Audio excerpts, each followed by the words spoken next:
Buenas, ¿qué tal? Bueno, la idea de la clase de hoy es que sea la última o la anteúltima, depende de qué tan largo se haga esto, sobre ácidos y bases, ¿sí? Y cómo, o por lo menos la última clase teórica pura, en la que haya algo de teoría, quizás hagamos alguna clase para practicar ejercicios en particular. Em, Pero la idea de esta clase es estudiar un poco qué significa este tema del equilibrio del equilibrio ácido-base propio del agua, que quedó quizás un poco pendiente, entre comillas, desde hace dos videos, si no me equivoco, en el cual yo les conté que el agua tiene este principio de lo que se le dice autoprotólisis, que sigue una constante que la denominamos K-Water, y esa constante es igual a la concentración de protones por la concentración de oxidrilos. Bien, em, no se pone sobre concentración del agua porque sería la concentración de agua en agua y se considera que es un número constante. Em, Bien, ¿qué tiene de particular este equilibrio? Que nosotros vimos en la clase de ayer que yo puedo colocar un ácido que sigue un equilibrio ácido-base, ¿sí? Por ejemplo, o sea, sería un ácido,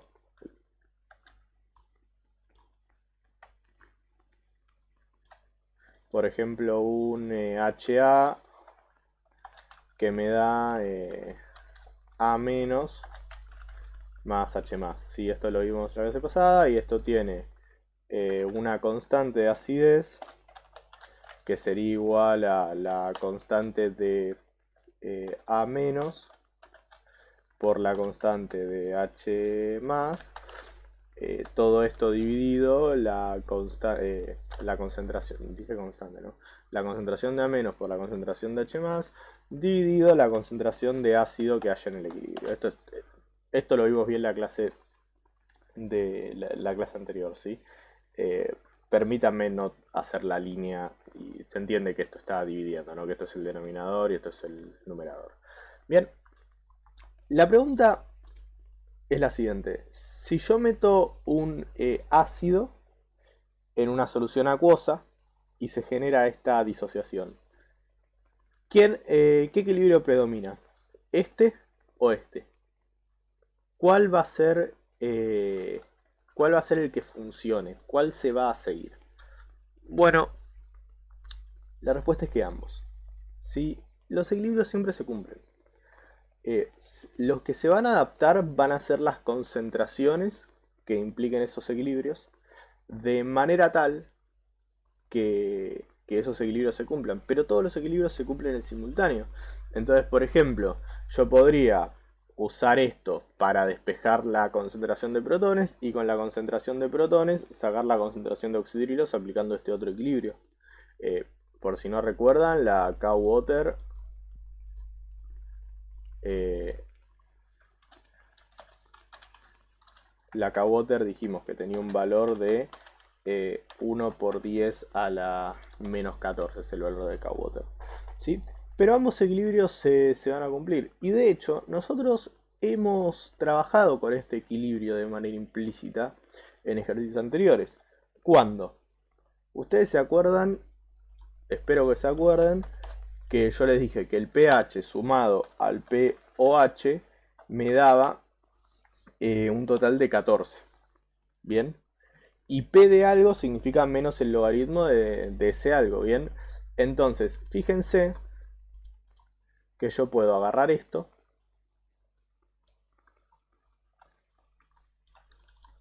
puedo aplicar logaritmo base 10 a ambos lados de la igualdad, perdón, menos logaritmo base 10 a ambos lados de la igualdad,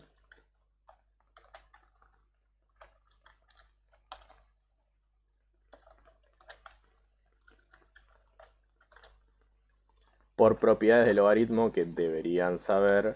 El logaritmo de una multiplicación es la suma de los logaritmos, por ende esto me queda menos logaritmo de la K-Water es igual a menos logaritmo de la concentración de hidrógenos menos logaritmo de la concentración de oxidrilos. Y menos logaritmo de la concentración de K-Water sería hacer menos el logaritmo de esto, que si hace menos el logaritmo de 1 por 10 a la menos 14 le va a dar 14. Menos el logaritmo de la concentración de protones es el pH. Y menos el logaritmo de la concentración de oxidrilos es el pOH. Entonces nosotros este equilibrio lo usamos implícitamente cuando dijimos que pH más pOH me da 14. O sea, era literalmente esta constante de equilibrio con aplicar menos logaritmo a ambos lados, ¿sí? Una pequeña demostración matemática para que veamos que esto siempre lo tuvimos en cuenta. Bien, y recuerden que yo les dije que esta equivalencia siempre se cumplía. ¿Por qué? Porque viene de este equilibrio que siempre se cumple. Entonces, ¿por qué arranco con esta pequeña introducción? Porque vamos a hablar del último tipo de ácidos y bases, que los tocamos muy poco, que creo que yo en el video en el que expliqué por primera vez ácidos y bases dije que no los íbamos a tocar, pero bueno, nos sobra un poco de tiempo y está bueno hablarlo. Que es el tema de ácidos y bases de Lewis, ¿sí? Que en realidad no quiero plantearlo en base a la definición de ácidos y bases de Lewis, sino que quiero que tratemos de detectar un montón de ácidos y bases que no están en nuestro mapa actual. Nosotros actualmente podemos identificar un ácido porque libera un protón, ya sea de manera en una disociación total o en un equilibrio, pero libera un protón, lo identificamos normalmente, siempre vemos que libera un protón y me deja todo el resto como un anión. Y las bases también las tenemos identificados como algo que o se disocian y liberan un oxidrilo o consumen un protón del agua y liberan un oxidrilo, que sería el caso del amoníaco. Ahora, esa no es la definición de un ácido o una base a nivel general. Si tuviéramos que definir un ácido o una base en un nivel general, sin caer en la estructura de la definición de Arrhenius, la definición de Bronsted, la definición de Lewis, la manera en la cual tendríamos de definir un ácido o una base es que es un compuesto químico o ni siquiera compuesto químico, es algo que modifica el pH de la solución. Es decir, todo lo que abarque un ácido o una base significa modificar el pH de una solución. Eso es independiente de cómo lo haga, del mecanismo que adopte. Entonces nos vamos a concentrar en eso. Modificar el pH de la solución es modificar la concentración de protones de la solución. Y modificar la concentración de protones de una solución es desequilibrar este equilibrio, justamente. Como siempre, la concentración de protones por la concentración de oxidrilos me da la K-Water. Yo si modifico la concentración de protones y este número permanece constante, se va a ir modificando este número y viceversa. Entonces, ácido y base va a ser cualquier cosa que haga modificar este equilibrio, que modifique alguna de estas dos cosas y haga que el otro se modifique en consecuencia siguiendo este equilibrio. Esa es la definición global de ácidos y bases. Entonces, vamos a hablar de un par de ácidos que no teníamos en el mapa, como por ejemplo esto.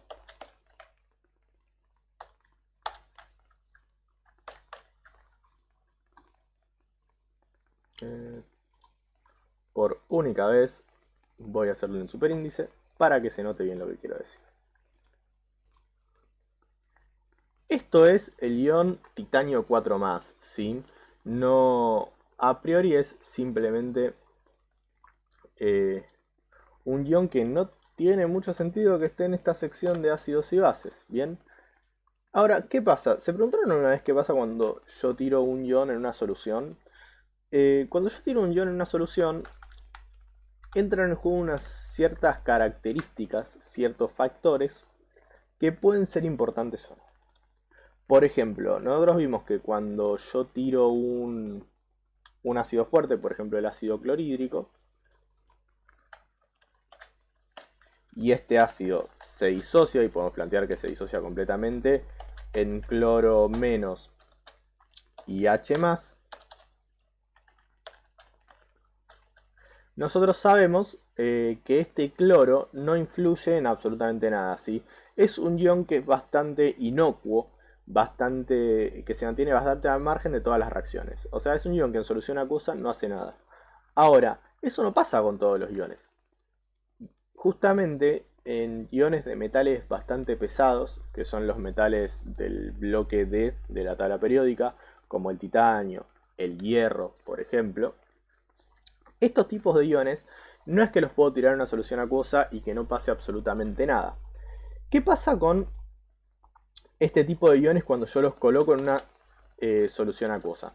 Bueno, los iones tienen carga positiva, perdón, los cationes en este caso tienen carga positiva, eso no se lo tengo que decir a nadie, y sabemos que las cargas positivas con las cargas negativas sufren una atracción. Esta es una manera de explicarlo, no es necesariamente por fuerza electrostática que sucede esto, pero es una manera de verlo. Bien, entonces, si yo lo tiro esto en agua, el agua no es solo agua, sino que tiene este equilibrio. Bien, y como tiene este equilibrio, tiene una cierta cantidad de aniones que podrían reaccionar y formar el hidróxido de titanio correspondiente. Esto vamos a plantearlo como un equilibrio.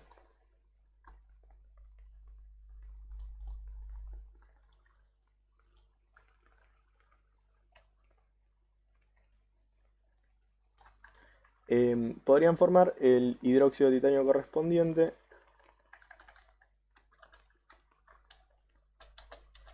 que sería titanio oxidrilo 4. Bien, obviamente con un 4 acá para... ¿Por qué planteo esto? Bueno, primero porque esto sucede. Y este hidróxido tiene la particularidad de ser muy poco soluble. O sea, se disocia muy poco y de hecho se forma una piedra. Vemos que se forma una piedra en el fondo. Es una reacción bastante importante hasta que se produce. Entonces, yo al agregar estos iones titanio 4 en una solución acuosa, estoy quitando oxidrilos de esa solución. Por ende, estoy bajando la concentración de oxidrilos en la solución.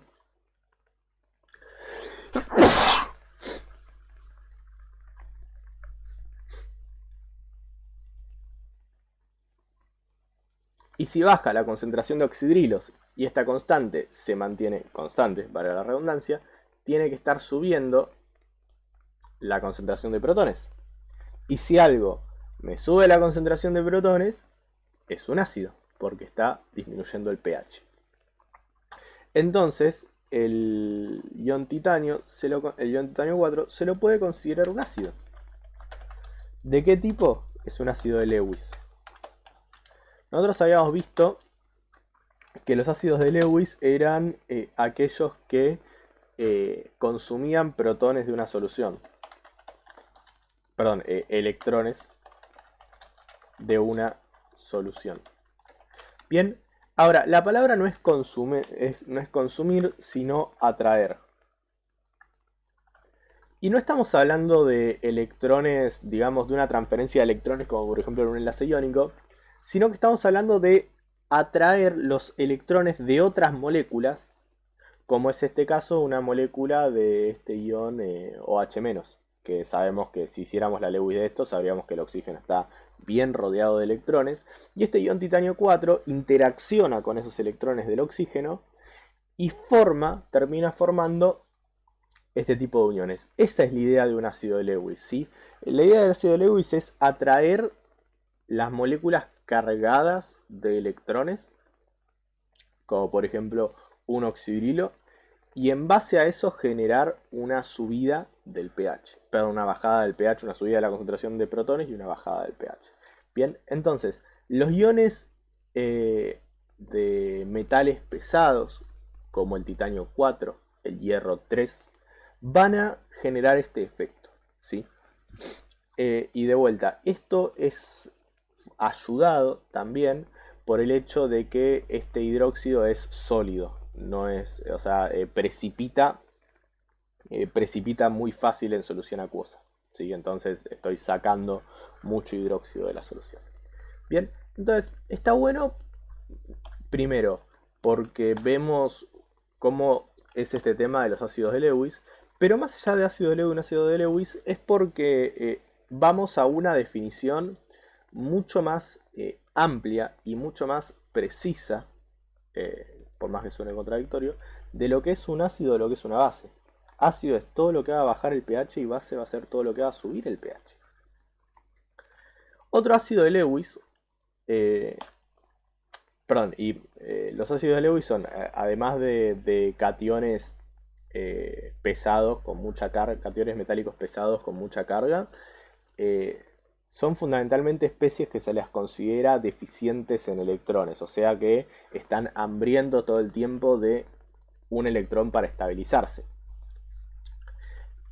Y nosotros conocemos un elemento que se caracteriza por estar constantemente en deficiencia de electrones, que es el boro y los compuestos derivados del boro. Nosotros habíamos visto compuestos de boro como ejemplos de octetos reducidos, ¿sí? Entonces, supongamos que yo les doy esta fórmula. Esta fórmula, ustedes lo primero que me podrían decir es un hidróxido. Ahora hay un tema, los hidróxidos son fundamentalmente compuestos que se forman con metales y el boro no es tan metálico, es bastante poco metálico. De hecho, esta es la fórmula del ácido bórico. ¿Sí? Por un tema, o sea, no se recomienda escribirlo así, porque claramente se confunde con un hidróxido, pero es el único caso en el que es más o menos así. ¿Cómo es el tema del ácido bórico? El ácido bórico es un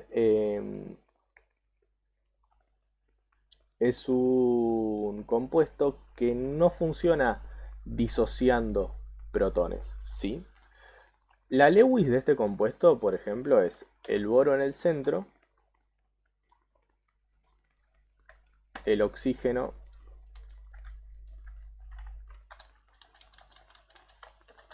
y el hidrógeno, y esto lo tengo 3 veces.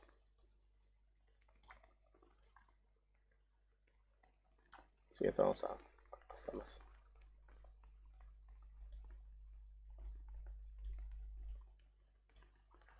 Bien.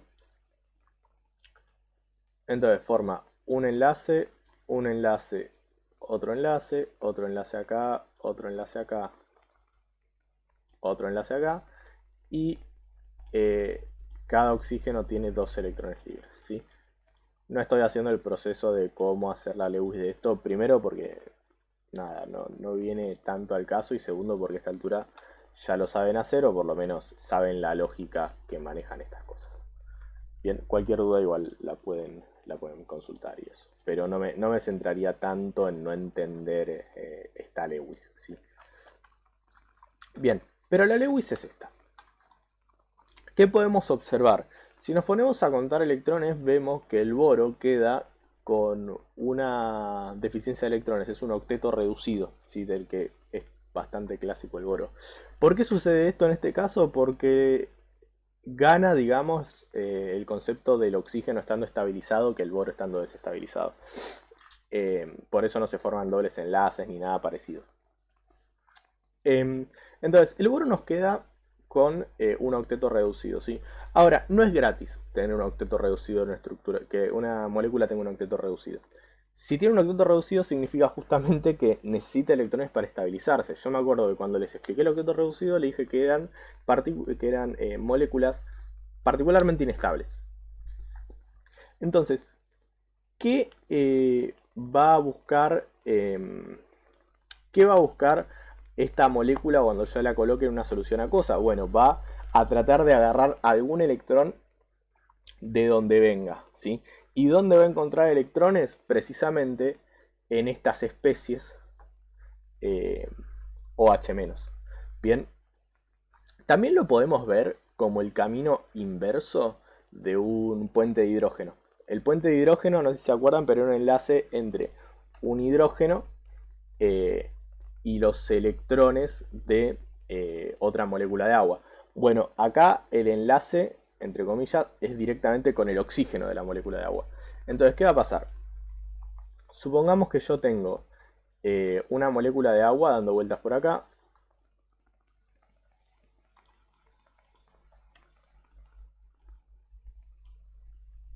Vamos a aprovechar esto.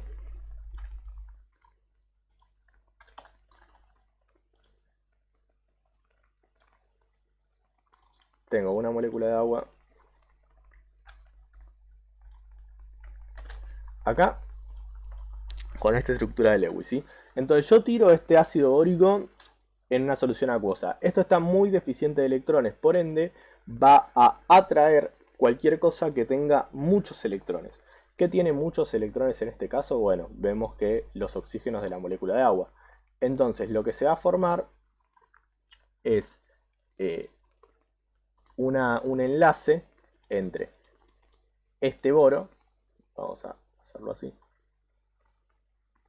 y este oxígeno. ¿Sí? Entonces lo que va a terminar pasando va a ser que, vamos a borrar esto.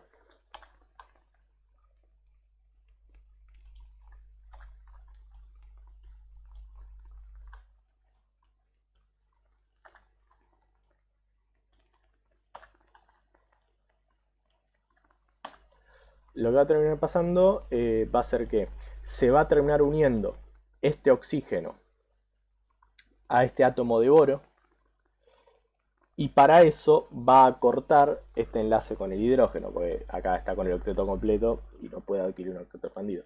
Básicamente podemos ver como que este enlace lo pierde con el hidrógeno y lo forma con el boro, porque el boro es mucho más deficiente en electrones y necesita más de esos electrones que este hidrógeno. Entonces, ¿qué termina pasando? Bueno, nos termina quedando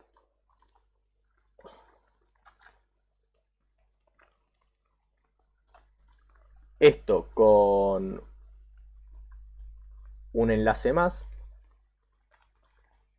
es decir, con termina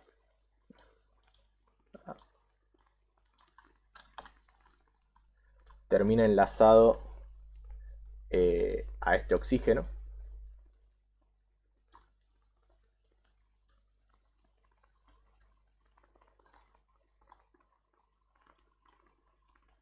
Sí, este sería el nuevo enlace que se forma. Obviamente esto termina adquiriendo una carga negativa, porque si no, no dan las cargas. ¿Y qué pasó con este hidrógeno que se perdió? Bueno, el hidrógeno que se pierde pasa a la solución como un protón.